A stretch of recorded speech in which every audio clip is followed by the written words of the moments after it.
Good morning, good day, good afternoon, good evening, good night, and welcome back to Achampnator Reads. Today I continue Harry Potter and the Prisoner of Azkaban. Chapter 18 Moony, Wormtail, Padfoot, and Prongs. It took a few seconds for the absurdity of this statement to sink in. Then Ron voiced what Harry was thinking. "You're both mental." "Ridiculous," said Hermione faintly. "Peter Pettigrew's dead," said Harry. "He killed him 12 years ago." He pointed at Black, whose face twitched convulsively. "I meant to," he growled, his yellow teeth bared.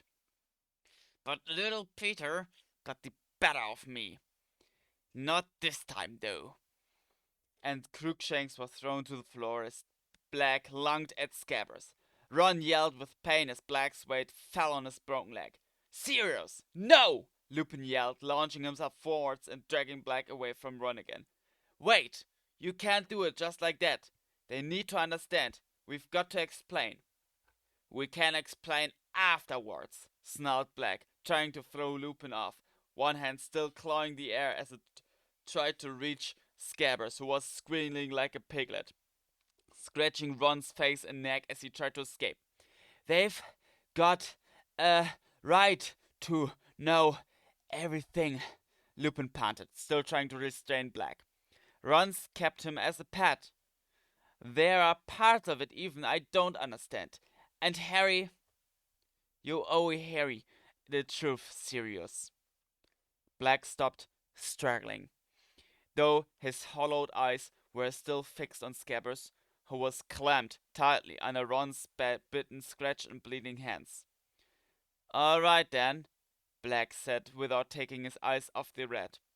"Tell them whatever you like, but make it quick, Remus. I want to commit the murder I was imprisoned for." "You're nutters, both of you," said Ron shakily, looking round at at Harry and Hermione for support. "I've had enough of this. I'm off." He tried to heave himself up on his good leg, but Lupin raised his wand again, pointing it at Scabbers. You're going to hear me out, Ron," he said quietly. "Just keep a tight hold on Peter while you listen." "He's not Peter. He's Scabbers," Ron yelled, trying to force the rat back into his front pocket. But Scabbers was fighting too hard. Ron swayed and overbalanced, and Harry caught him, pushed him back down to the bed. Then, ignoring Black, Harry turned to Lupin. "There were witnesses who saw Pettigrew die," he said. "A whole street full of them." "They didn't see what they thought they saw," said Black, savagely, still watching Scabbers struggling in Ron's hands. "Everyone thought Sirius killed Peter," said Lupin, nodding. "I believed it myself, until I saw the map tonight. Because the Marauder's map never lies." "Peter's alive. Ron's holding him, Harry." Harry looked down at Ron, and as their eyes met, they agreed silently. Black and Lupin were both out of their minds. This story made no sense whatsoever. How could Scabbers be Peter Pettigrew? Azkaban must have unhinged Black after all. But why was Lupin playing along with him? Then Hermione spoke, in a trembling would-be calm sort of voice, as though trying to will Professor Lupin to talk sensibly. "But, Professor Lupin, Scabbers can't be Pettigrew. It just can't be true. You know, it can't." "Why can't it be true?" Lupin said calmly, as though they were in class, and Hermione had simply spotted a problem in an experiment with Grindylows. Because people would know it if Peter Pettigrew had been in Animagus. We did Animagi in class with Professor McGonagall, and I looked them up when I did my homework. The Ministry keeps tabs on witches and wizards who can become animals. There's a register showing what animal they become, and their markings and things. And I went and looked Professor McGonagall up on the register, and there have only been 7 Animagi this century, and Pettigrew's name wasn't on the list. Harry barely had time to marvel inwardly at the effort Hermione put into her homework, when Lupin started to laugh. Right again, Hermione, he said. But the Ministry never knew that there used to be a free, unregistered Animagi running around Hogwarts. If you're going to tell them the story, get a move on, Remus, snarled Black, who was still watching Scabrous' eyes every desperate move. I've waited 12 years. I'm not going to wait much longer. All right, but you'll need to help me, Sirius, said Lupin. I only know how it began. Lupin broke off. There had been a loud creak behind him. The bedroom door had opened of its own accord. All 5 of them stared at it. Then Lupin strode towards it and looked out into the landing. No one there. This place is haunted, said Ron. It's not, said Lupin, still looking at the door in a puzzled way. The shrieking shack was never haunted. The screams and howls the villagers was used to hear were made by me. He pushed his graying hair out of his eyes, thought for a moment, then said, That's where all of this starts, with my becoming a werewolf. None of this could have happened if I hadn't been bitten, and if I hadn't been so foolhardy. He looked sober and tired. Ron started to interrupt, but Hermione said, Shh! She was watching Lupin very intently. I was a very small boy when I received the bite. My parents tried everything, but in those days there was no cure. The potion that Professor Snape has been making for me is a very recent discovery. It makes me safe, you see, as long as I take it in the week preceding the full moon. I keep in mind when I transform. I'm able to curl up in my office, a harmless wolf, and wait for the moon to wane again. Before the wolfsbane potion was discovered, however, I became a fully fledged monster once a month. It seemed impossible that I would be able to come to Hogwarts. Other parents weren't likely to want their children exposed to me. But then Dumbledore became headmaster, and he was sympathetic. He said that as long as we took certain precautions, there was no reason I shouldn't come to school. Lupin sighed and looked directly at Harry. I told you months ago that the Whomping Willow was planted the year I came to Hogwarts. The truth is that it was planted because I had come to Hogwarts. This house, Lupin looked miserably around the room, the tunnel that leads to it, they were built for my use. Once a month, I was smuggled out of the castle into this place to transform. The tree was placed at the tunnel mouth to stop anyone coming across me while I was dangerous. Harry couldn't see where the story was going, but he was listening rapidly, all the same. The only sound apart from Lupin's voice was Scabrous' frightened squeaking. My transformations in those days were terrible. It is very painful to turn into a werewolf. I was separated from humans to bite, so I bit and scratched myself instead. The villagers heard the noise and the screaming, and thought they were hearing particularly violent spirits. Dumbledore encouraged the rumor. Even now, when the house has been silent for years, the villagers don't dare approach it. But apart from my transformations, I was happier than I had ever been in my life. For the first time ever, I had friends. 3 great friends. Sirius Black, Peter Pettigrew, and of course, your father, Harry.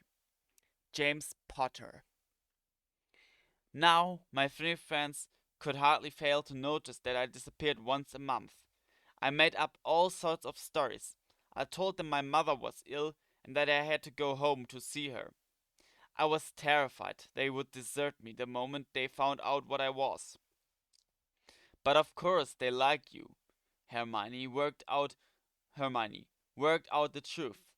And they didn't desert me at all. Instead, they did something for me that would make my transformations not only bearable, but the best times of my life. They became animagi. My dad too? Said Harry astounded.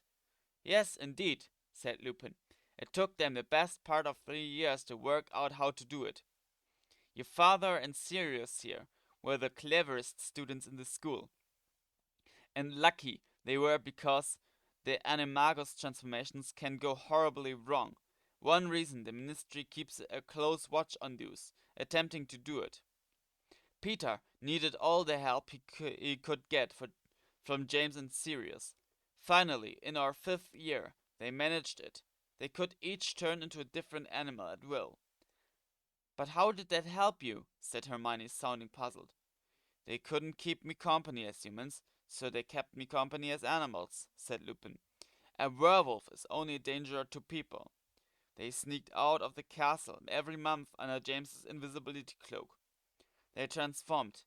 Peter, as the smallest, could slip beneath the willows, attacking its branches, and touch the nut that freezes it. They would then slip down the tunnel and join me. Under their influence, I became less dangerous. My body was still wolfish, but my mind seemed to become less so while I was with them. Hurry up, Remus, snarled Black, who was still watching Scabbers with a horrible sort of hunger in his face. I'm getting there, Sirius, I'm getting there. Well, highly exciting possibilities were open to us now.